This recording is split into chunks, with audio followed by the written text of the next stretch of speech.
박재정입니다. 그래서 오늘은 저희가 이제 한 학기 동안 배웠던 인공지능을 저희가 실제 기계공학과에서 어떻게 활용할 수 있을지에 대해서 한번 말해보겠습니다. 그래서 저번에 이제 동력학 위주로 말씀드렸다면 이번엔 유체역학이랑 좀 연관된 문제들을 한번 새로 풀어보겠습니다.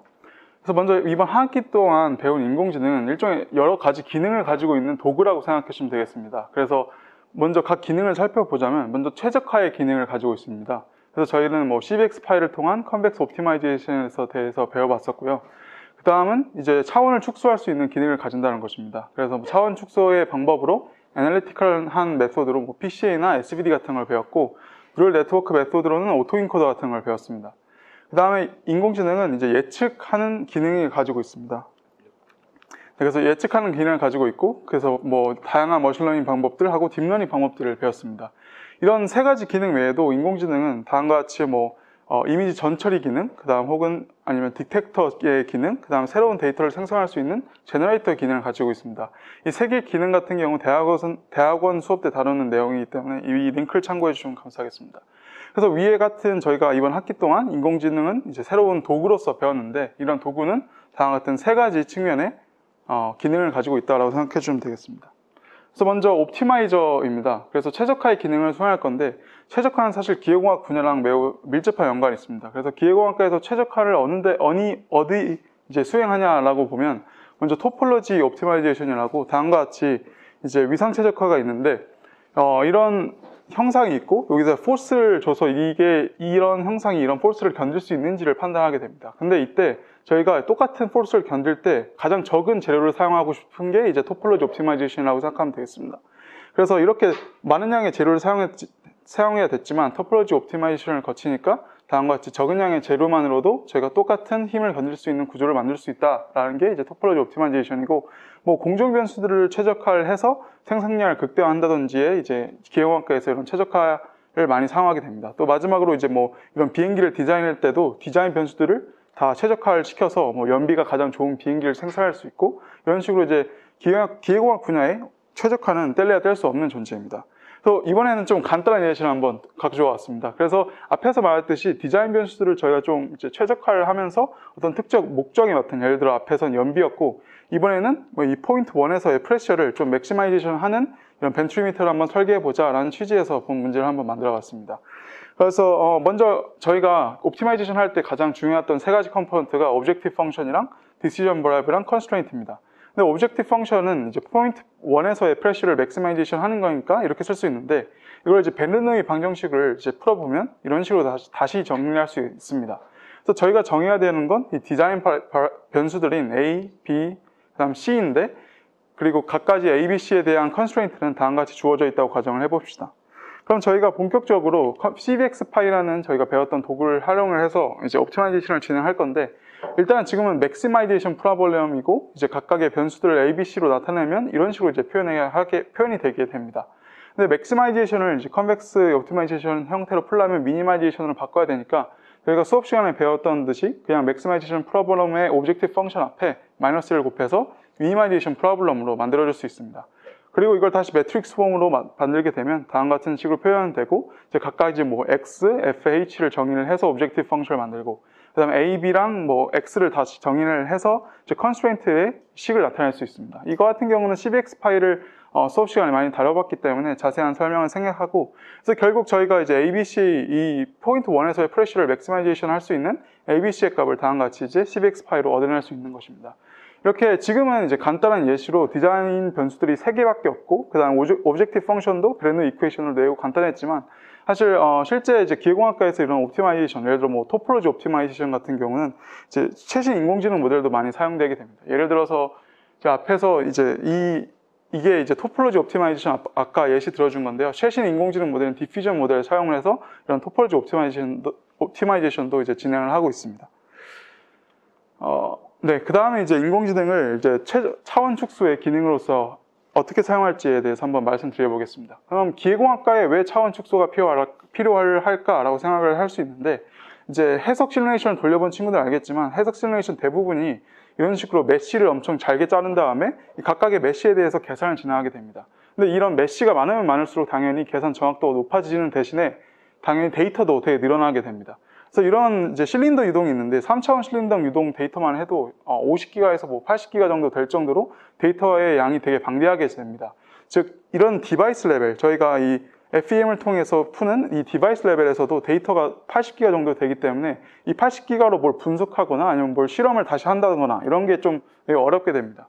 그래서 저희가 하고 싶은 거는 이런 시스템 레벨에서 분석입니다. 그래서 이런 디자인 레벨에서의 이제 데이터들을 다 차원 축소를 해서 몇 가지 변수로만 나타내서 시스템 레벨에서 좀 분석을 해보고 싶은 게 기계공학과의 차원 축소의 근본적인 원인입니다. 그래서 저희가 차원 축소에 대해서 여러 가지 툴들을 배웠는데요. 먼저 애널리컬한 툴인 SVD입니다. 그래서 예를 들어 이런 데이터를 한번 생각을 해보면 다음과 같이 이제 유동이 흐르고 있고 앞에서 말했던 실린더 유동입니다. 대신 이번엔 2차원 실린더 유동이라서 저희가 인풋 쉐입이 이제 원래는 이제 449 곱하기 199 디멘션인데 이걸 1차원 벡터로 만들어서 89,351이고 타임 스텝은 151개 있다라고 생각을 해주면 되겠습니다. 즉 첫 번째 행에다가 이제 첫 번째 타임 스텝의 데이터가 모두 다 들어가는 거고 이런 식으로 151개 타임 스텝이 이제 호리존탈하게 스택되어 있다고 생각하면 되겠습니다. 그래서 SVD 진행하는 건 간단하게 이런 함수 사용하면 SVD를 진행을 할 수 있고, 그래서 그 결과를 보면 이제 뭐 싱귤러 밸류들의 값들을 보면 당연히 싱귤러 밸류 인덱스가 낮으면 낮을수록 더 큰 싱귤러 밸류, 그러니까 가장 중요한 값들을 포함하고 있다라고 생각해 주면 되겠습니다. 그래서 한번 실험을 해보면 이건 이제 트렁케이티드 SVD라고 저희가 SVD를 진행한 다음에 일부만 사용을 해서 데이터가 잘 복원되는지를 확인하는 건데 다음과 같이 5개의 랭크 어프록시메이션만 해도 원래 데이터를 충분히 잘 복원해냄을 확인할 수 있습니다. 이렇게 간단한 SVD만 해도 이제 차원 축소가 되는 걸 알 수 있고, 그럼 이제 뉴럴 네트워크, 진짜 인공지능 개념에서 한번 차원 축소를 한번 진행해 보겠습니다.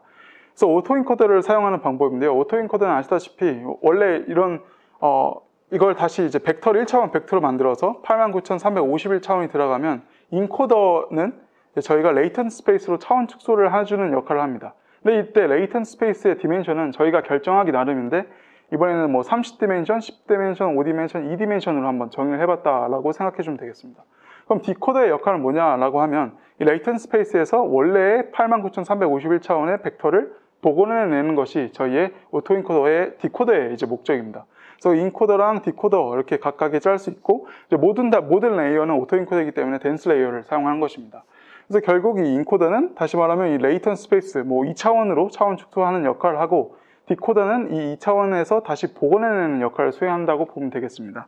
그래서 이거는 좀 앞에랑 좀 다른 게 저희가 레이턴트 스페이스를 보면 추가적인 이제 분석이 가능하다는 것입니다. 즉, 이 레이턴트 스페이스가 저는 일종의 시스템 레벨의 분석을 가능하게 한다라고 이제 생각을 할 수 있겠습니다.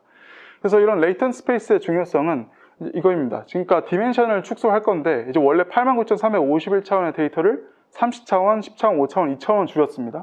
그리고 저희가 이 2차원의 예를 들어 2차원의 데이터만 가지고 있다 하고 이제 학습이 완료된 디코더만 갖고 있으면 원래 89,351차원의 데이터를 복원해낼 수 있습니다. 그러니까 원래는 89,351개 데이터 151개의 타임 스텝에 대해서 다 저장했어야 되는데 이제 뭐 89,351개 필요 없고 2차원의 인코더로 줄인 2차원의 데이터만 151개 갖고 있고 그 다음에 학습이 완료된 디코더만 갖고 있으면 원래 데이터를 완벽하게 복원해낼 수 있다라는 게 이제 이 오토인코더의 장점입니다.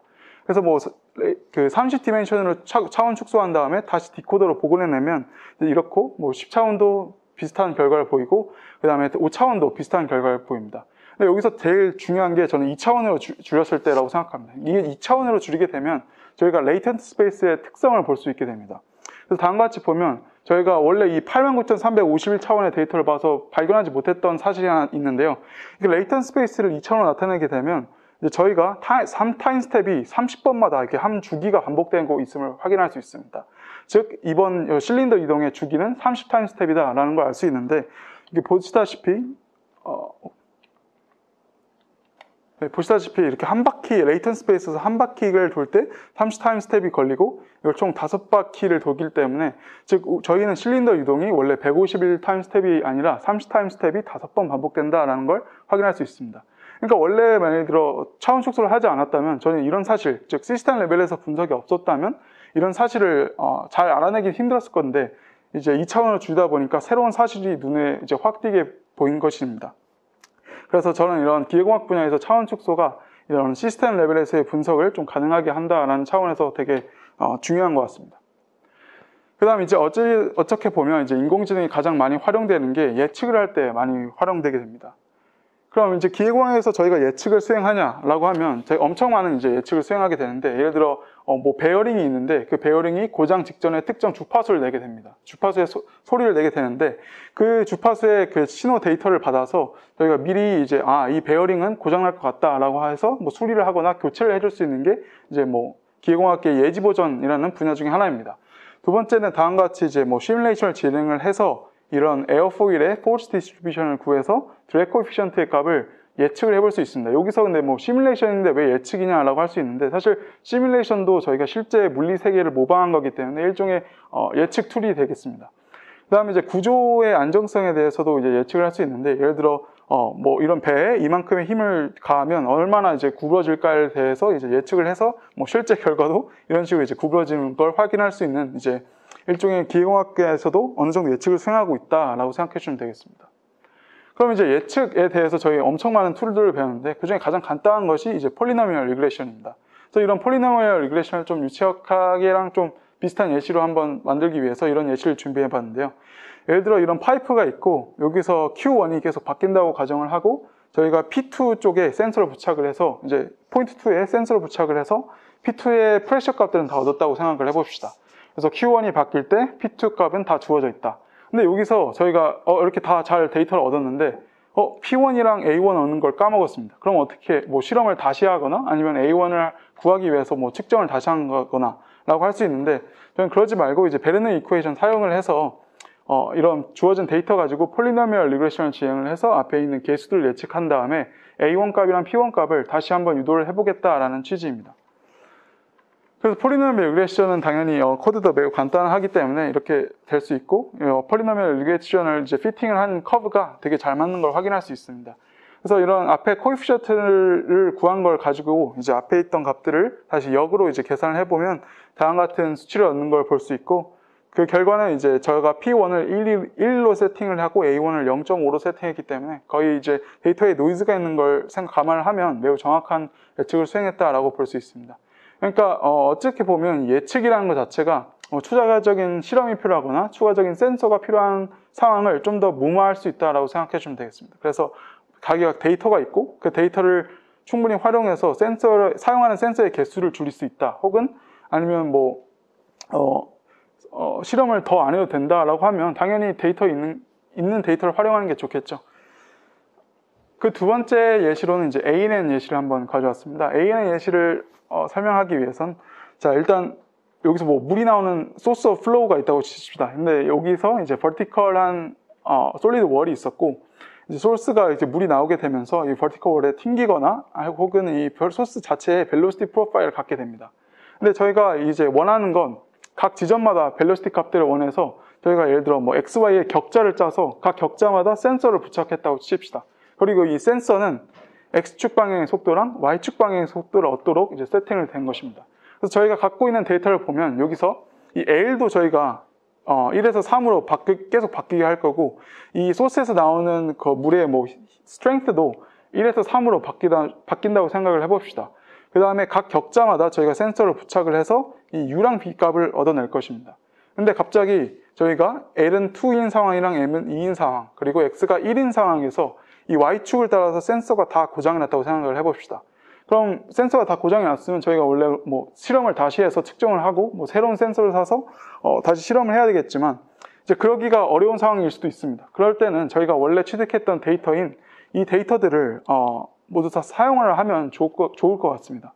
그러면 저희가 없는 데이터가 지금 U 데이터들이 다 사라졌고 나머지 데이터는 다 있으니까, 그럼 U 데이터를 맞출 수 있는 인공지능 모델을 구축하면 되지 않을까라고 생각해 볼 수 있습니다.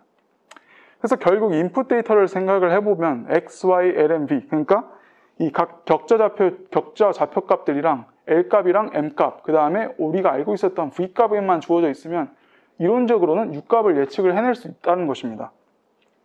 그러면 이제 U 값을 예측을 할 건데 학습에 사용되는 건 484개의 데이터고 테스트는 11개 데이터입니다. 그럼 왜 11개 데이터냐라고 하면, 이제 이 Y축을 따라서 각 격자, 그러니까 지금 -5에서 5니까 11개의 포인트에 대해서 벨로시티 값, velocity u를 저희가 얻어내고 싶은 겁니다. 그러면 이런 모델을 짜기 위해선 당연히 ANN 리그레션 모델을 짜서 이런 5가지 정보가 주어지면 U값을 딱 예측해낼 수 있는 모델을 짜면 되는데, 그 예측값을 보니까 실제 제가 알고 있었던 값이랑 매우 유사한 예측을 하는 걸 볼 수 있습니다. 그래서 이걸 좀 직관적으로 보고자 이쪽 그림으로 이제 갖고 왔는데, 그러니까 이 소스는 지금 이제 velocity 프로파일은 제가 원래 알고 있던 값이랑 거의 똑같습니다. 그래서 여기서 소스가 발생을 하게 되면 이제 X축 방향으로 이쪽으로는 되게 마이너스한 방향, 네거티브한 방향으로 벨로시티가 크게 나온 걸 확인할 수 있고, 이제 Y값의 절대값이 커질수록 이제 이거 한번 소용돌이가 일어나면서 오히려 X축 양의 방향으로 이제 벨로시티가 나오는 걸 확인할 수 있습니다. 즉, 이번 예시에서 말씀드리고 싶은 거는 저희가 충분한 데이터가 있고, 그리고 저희가 예측을 수행하는 게 인터폴레이션, 즉 지금 각각 값을 보면 L이 중간 값이지 않습니까? L은 2랑 M은 2, 그 다음에 X도 1이고 Y값은 뭐 전체 다이긴 하지만, 사실 저희가 안에, 그러니까 엑스트라폴레이션이라고 저희가 갖고 있는 데이터 외에 맞추는 건 인공지능은 못합니다. 근데 가지고 있는 데이터 내에 있던 것들은 예측을 하기 쉽기 때문에 일종의 인터폴레이션의 느낌으로 이제 생각해 주시면 되겠습니다. 그래서 외삽은 불가능하지만 내삽은 되게 잘한다라고 생각해 주시면 되겠습니다. 그 다음에 이제 CNN에 대해서 이제 한번 예시를 들어볼 건데요. 저희가 CNN은 보통 이미지 데이터를 사용할 때 가장 많이 사용하게 됩니다. 그래서 원래 이런 쉐입이 주어져서 이런 쉐입에 대해서 드래그 코에피션트 구하려면 원래는 이렇게 메쉬를 아주 잘게 자른 다음에 이거에 대해서 뭐 시뮬레이션 해석을 진행을 해서 포스 디스트리뷰션을 얻어서 거기서 다시 또 드래그 코에피션트를 구한다는 것입니다. 그럼 저희가 해야 될 게 메쉬도 짜고 해석도 하고 포스 디스트리뷰션 구해서 드래그 코에피션트 구하고 이렇게 3가지 스텝을 구해야 되는데, 그러기가 싫다는 겁니다. 그러기에 싫으면 그냥 CNN 모델을 이미 데이터를 가지고 있는 데이터를 활용해서 이런 쉐입이 주어지면 드래그 코에피션트를 딱딱 예측해낼 수 있는 모델을 만들면 이런 3가지 스텝 저희가 안 해도 되지 않습니까? 그래서 이런 걸 일종의 서로게이트 모델링, 그러니까 대리 모델링을 한다고 생각해 주면 되겠습니다. 그러니까 이런 시뮬레이션을 대리해서 저희가 드래그 코에피션트를 구할 수 있는 모델을 만들겠다라는 게 이런 대리 모델링이라고 생각해 주시면 되고, 이번에 이미지 데이터이기 때문에 저희는 CNN 모델을 사용했습니다. 그래서 저희가 하고 싶은 거는 이제 인풋 데이터 128x128 차원에 다음과 같은 이제 이미지가 주어져 있을 때 드래그 코에피션트 값을 정확하게 예측하는 게 저희 목적입니다. 즉 CNN 리그레션 모델을 구축을 했다라고 생각하면 되고, 저희가 학습에는 총 2,400개의 형상과 드래그 코에피션트 값을 이제 사용하게 됩니다. 즉 이런 2,400개로 학습을 시킨 다음에 새로운 600개의 현상의 드래그 코에피션트를 잘 예측하나 보는 것입니다. 그래서 그 잘 예측하나 600개에 대해서 한번 점을 찍어 보니까 이제 X축이 실제 값이고 Y축이 예측값인데 이런 일부 아웃라이어들을 빼고는 되게 잘 예측하고 있음을 볼 수 있습니다. R스퀘어 값도 뭐 0.98로 저희 예측값이랑 실제값이랑 상관관계가 매우 높음을 확인할 수 있습니다. 이런 CNN 모델 구축 같은 경우 저희가 이미 수업 시간에 많이 다뤄봤기 때문에 이런 각각의 레이어에 대한 설명은 건너뛰겠습니다.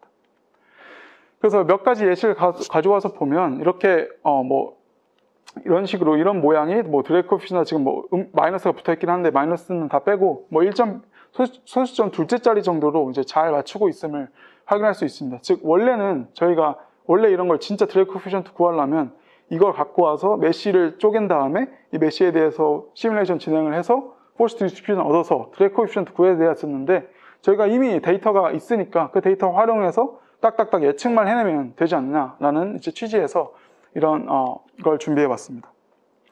그 다음은 이제 핀에 대해서 설명하겠습니다. 아까 근데 제가 말씀드렸던 게 인공지능 외삽이 불가능하다라는 말을 했었는데, 이 핀은 그걸 조금이라도 이제 가능하게 하는 겁니다. 왜 가능하게 하냐라고 하면 저희가 데이터만 사용하면 데이터 내에서만 학습을 하기 때문에 외삽하면 당연히 안 되겠죠.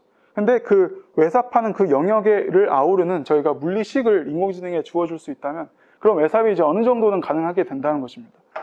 그래서 핀이라는 걸 저희가 배웠는데, 핀을 만약에 데이터가 없을 때도 사용할 수 있는 게 이런 핀입니다. 데이터가 없다는 게 의미가 예를 들어 뭐 이런 좌표값에 대한 정보가 없을 때 저희 없고, 그리고 이런 데이터들을 이런 이런 상황을 관장하는 물리식을 알고 있을 때는 PDE는 이제 PD 솔버로서 사용하게 됩니다. 그래서 수업 시간에 다뤘던 예시를 잠깐 보면, 그러니까 저희가 알고 있는 게 물리 지식밖에 없다. 그러니까 PD식밖에 없다라고 하면 이 핀을 PD 솔버로서 활용을 해서 이 피직스 로스만 활용하는 경우도 있습니다.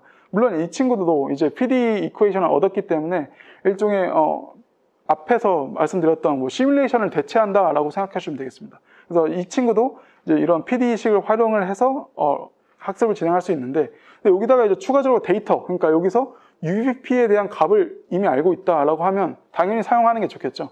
그래서 이걸 사용할 때도 이제 로스의 텀에 데이터 로스만 추가를 하게 해주게 되면 다음 같은 저희가 아는 이제 이퀘이션도 만족할 뿐만 아니라 저희가 갖고 있는 데이터도 만족을 할 수 있는 상황이 됩니다. 당연히 물리 지식에만 이제 물리 시계만 의존하는 것보다 더 좋은 예측 성능을 보일 수 있고, 또 반대로 데이터에만 의존하는 것보다 그 데이터 안에 있던 물리 지식을 활용하는 것이 예측 성능을 높이기 더 쉽습니다. 그럼 다시 문제로 돌아와서 저희가 그 수업 시간에 다뤘던 예시라고 알고 있는데, 예를 들어 이렇게 두 개의 무한한 평판 사이에 이런 플로우가 있다고 칩시다. 그리고 이 플로우에 대해서 저희가 알고 싶은 건 UVP 값을 알고 싶고, 저희가 주어진 데이터는 각 X 좌표값마다 이렇게 센서를 부착해서 이제 일렬로 이렇게 데이터를 얻어냈다라고 생각을 해봅시다. 그럼 각 X 좌표에 대해서 UVP 값은 알고 있는 겁니다. 그럼 이 데이터를 어떻게 사용을 할까에 대해서 한번 다뤄보겠습니다. 그래서 일단은 저희가 P니까 PD 이퀘이션을 먼저 정의를 해야겠죠. 저희가 알고 있는 이 PD 이퀘이션을 나베스톡스 이퀘이션을 통해서 이제 정리를 해보면 다음과 같습니다. 그럼 이거를 어떻게 이제 저희 인공지능 식에 녹여낼까, 인공지능 모델에 녹여낼까, 어떻게 줄까를 고민을 해봐야 될 텐데, 이런 식들을 구현하는 방법은 다음과 같이 제이코비안 매트릭스랑 헬시안 매트릭스를 사용하는 겁니다. 제이코비안 매트릭스 같은 경우는 이제 1차 미분식을 나타내는 걸로 생각을 해주시면 되고, 그래서 헬시안 매트릭스 같은 경우 2차 미분식을 나타낸다라고 생각해 주시면 되겠습니다. 그래서 이런 것들의 조합으로 저희의 원래 이 세 가지 식을 다음과 같이 이제 정의를 해줄 수 있는 것입니다. 그럼 오케이, 물리 지식, 이제 저희가 알고 있던 PD식을 다 정의를 했고, 그 다음은 이제 뭡니까? 원래 바운더리 컨디션이랑 저희가 지금 다루고 있는 형상에 대해서도 알려줘야 되지 않겠습니까?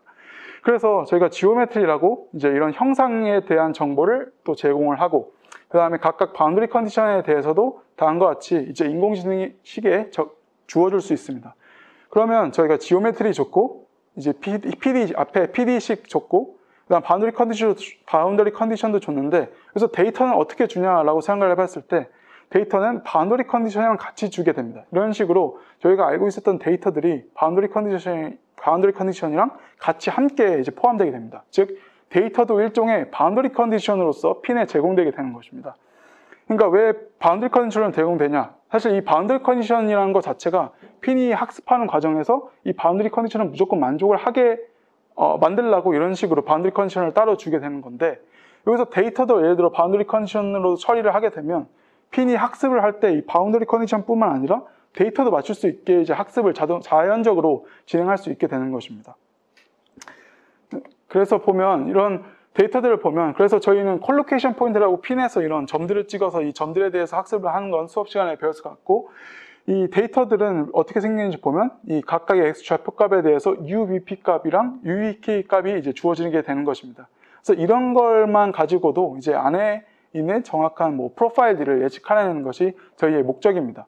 그래서 여기서 핀은 그냥 뒤에 이제 피직스 로스가 있긴 하지만 앞에 단의 진짜 인공지능 모델은 사실은 이제 ANN 모델입니다. 근데 여기는 지금 앞에서는 이제 텐서플로우 예시였고, 이번에는 DBXD라는 이제 핀을 구축하는 새로운 라이브러리를 사용하는 거기 때문에 다음과 같이 이제 그냥 ANN의 레이어 사이즈는 처음엔 노드 2개, 그 다음에 64짜리 노드가 5개의 레이어가 있고, 그 다음 마지막은 3개의 레이어가 있다라고 그냥 이런 식으로 나타나면 됩니다.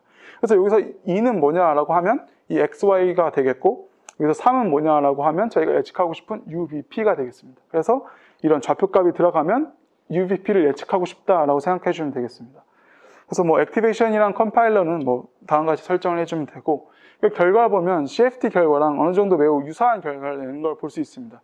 물론 여기서 좀 다르지 않냐라고 하실 수 있는데, 이거는 그냥 데몬스트레이션용으로 저희가 사실은 이런 데서 레이어도 더 쌓아보고 액티베이션도 바꿔보고 컴파일러도 다 바꿔서 최적의 변수들을 찾았다면 이제 더 정확한 예측을 수행할 수 있었지만, 이 정도만 봐도 이제 물리적 정합성을 매우 잘 따르는 걸 확인할 수 있습니다.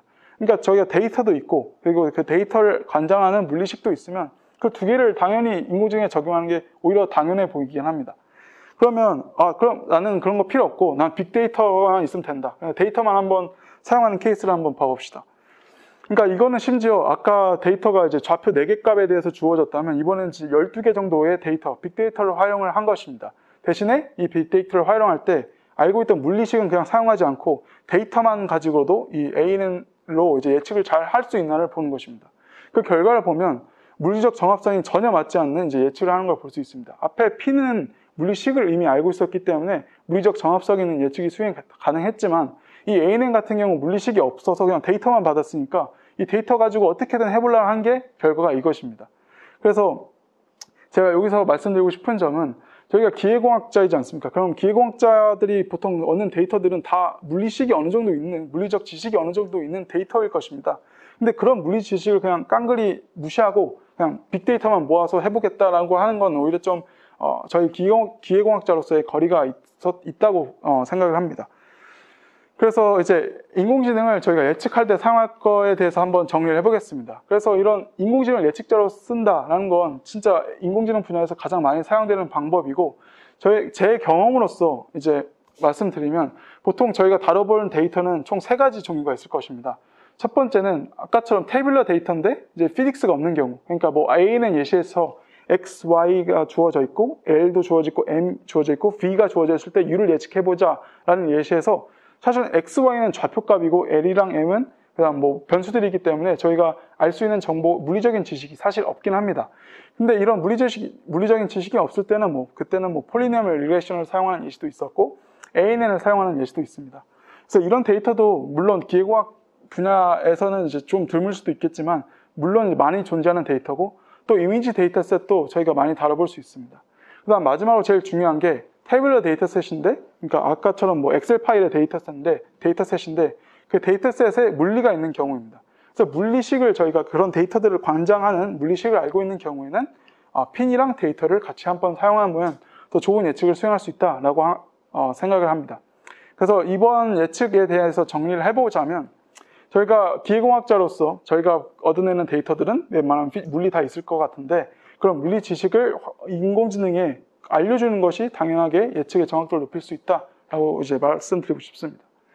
그래서 이번 강의를 좀 정리를 해보자면 기계공학자로서의 인공지능이라고 하면 저는 이렇게 생각하고 싶습니다. 저희의 도구 상자 안에 새로운 도구가 추가됐다고 생각을 해주시면 되겠습니다. 원래는 매트랩이라는 도구, 엔시스, 아바쿠스 이런 것들을 사용해서 연구나 아니면 어떤 문제를 해결하였다면 새로운 도구인 인공지능이 들어와서 이제 그런 문제들도 같이 한번 같이 사용한다든지 라고 해서 이제 문제를 풀어낼 수 있다라고 말씀드리고 싶습니다. 그리고 이런 새로운 도구가 어떤 기능을 있는지에 대해서 저는 이번 수업 시간에 이번 학기 동안 다뤘다고 저는 생각합니다. 네, 이상입니다.